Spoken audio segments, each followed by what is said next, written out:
උකුස්සොන්ගේ කූඩුවක් දැකලා නැහැ.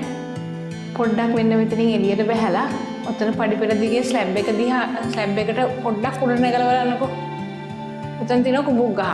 කුඹුක් ගහ උඩින් තියෙනවා හදලා ලොකු කූඩුවක්. මං වගේ කෙනෙකුට බහැලා ඉන්න පුළුවන් එකේ. මේ උකුසු කූඩුව ගැන මං කියන්නේ හිතුවේ ඇයි? ඔයගොල්ලෝ දැන් කණකුණු ගන්නවා නේද? බස් එකේ ගිහිල්ලා මහන්සි. පාඩම් කරන්න බෑ. ඊට පස්සේ ඉස්කෝලේ ගිහිල්ලා මහන්සි. පාඩම් කරන්න බෑ. ඇඟපත වෙහෙසයි ලොකු ගොඩක් කතන්දර ඉතින් කියනවා. හරි මහන්සි පන්තියටලා ගිහිල්ලා වැඩ කරන්න බෑ. දැන් මම මේ උකුස්සගේ කූඩුවයි ඔයාලගේ වැඩ කිරිල්ලයි අතර මොකද්ද මේ කතා කරන්න යන්නේ? ඔයාලා දැන් දන්නවද උකුසු කූඩුව ඇතුලේ උකුසු පැටිය හදන්නේ කොහොමද අම්මයි තාත්තයි? දන්නේ නැනේ. එහෙනම් ඔන්න මං කියන්න යන්නේ. හරිද? උකුසු පැටියව දැන් උකුසු අම්මා බිත්තර දානවානේ. උකුසු අම්මා බිත්තර දාපු දවසේ ඉඳලා උකුසු පැටව එළියට එනකම් උකුස්සගේ පිරිමි සතා තමයි අර ගෑනු සතාව පෝෂණය කරන්නේ. කෑම අරගෙන එන්නේ. එයාව පෝෂණය කරන්නේ. ඊට පස්සේ උරු පැටව දැන් පැටව ටික එළියට ආවගෙන් පස්සේ උකුස්සගේ මේ අම්මයි තාත්තයි දෙන්නම එකතු වෙලා අර උකුසු පැටව ටික පෝෂණය කරනවා. හරිද? පැටවම පෝෂණය කරන එක තමයි ඊළඟට ඒගොල්ලෝ කරන වැඩේ. හොඳට උණුසුම දීලා මෙයාලා පෝෂණය කරනවා. මේ පැටව හම්බ වෙන්න කලින් ඒගොල්ලෝ හොඳ කූඩුවක් හදනවා. මේ කූඩුව බොහොම මේ සුව පහසු කූඩුවක්.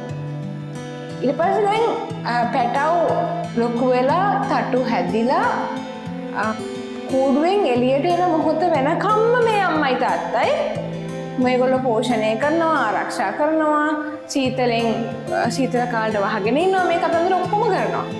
හැබැයි උකුසු පැටියා කූඩුවෙන් එළියට එන්න කිට්ටු වෙනකොට පුතේ අර උකුසු අම්මයි තාත්තයි අර තිබිච්ච කම්ෆර්ටබල් කූඩුව ටික ටික අඩු කරනවා. මොකද කරන්නේ?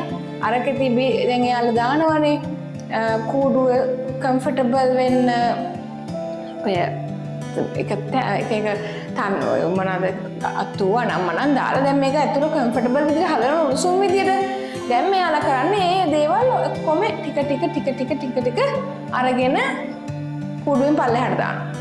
දානකොට උකුසු පැටියට කම්ෆර්ටබල් කූඩුවක් නෙමෙයි දැන් තියෙන්නේ. දැන් එයාට තියෙන්නේ මොකද්ද? දැන් එයාට මෙහෙන් ඇනෙන කරදරකාරී තැනක් බවට පත් වෙනවා කූඩුව. එතකොට තමයි මේ උකුසු පැටියා මේ කූඩුවෙන් එහාට ඉගිලිලා යන්න උත්සාහ කරන්නේ. ඊට පස්සේ තටු ශක්තිමත් වුණාම අම්මයි තාත්තයි ගයිඩ් කරගෙන මෙයාව කූඩුවෙන් එහාට ලෝකෙට පියාඹන්න උදව් කරනවා සහ ඒගොල්ලෝ පියාඹවනවා.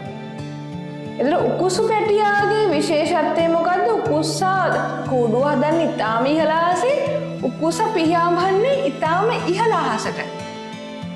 එතකොට මේ කුරුල්ලා මේ කූඩුව කම්ෆර්ටබල් කම නැති කරලා මේ කරන්නේ මොකද්ද? ඉහළ ආසේ පියාඹන්න පුළුවන් ඒකට සුදුසුකම් තියෙන පැටියෙක්, ශක්තිමත් පැටියෙක් නිර්මාණය කිරීම.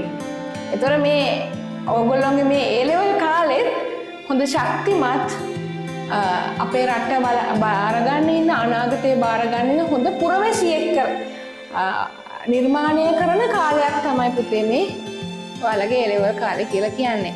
ඒක නිසා මහන්සි, බඩගිනි, සීතලයි ඒ excuses කියන්නේ නැතුව ඔයාලගේ අනාගතය වෙනුවෙන් වැඩ කරමු. හරි? අපි ළඟට යමු එහෙනම්.